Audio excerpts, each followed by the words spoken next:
Okay, so you're done cleaning and pressing a book. What comes next? Well, right after the clean and press, you take them out. There is a cool down period where you take the books out and you put them in some acrylic plates basically, and you just let the comic book cool down.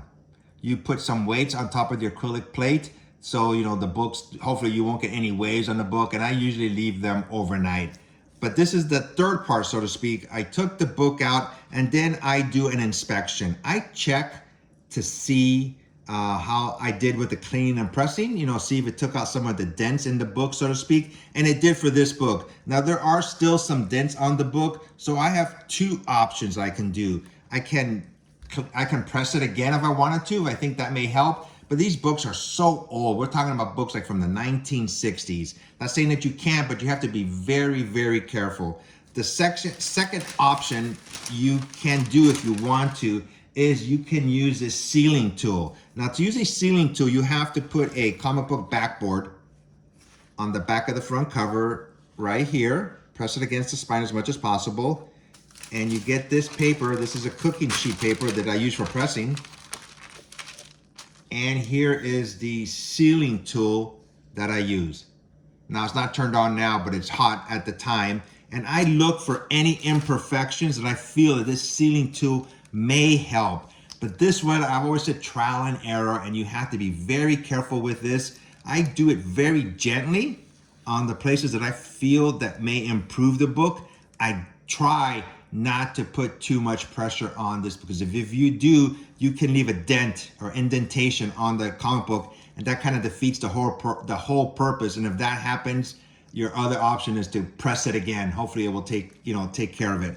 So you just go over it lightly to see, like a more closer, instead of using the heat press, this is like a manual way to try to take out the indentations. Like I said, I'm not an expert on cleaning and pressing. This is things that I have picked up, and these are my own books, which I work on. Here's another book that I pressed.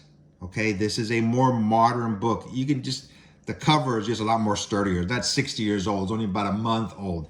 But I cleaned and pressed this one. It had like spine ticks here and here, and the press, did its job.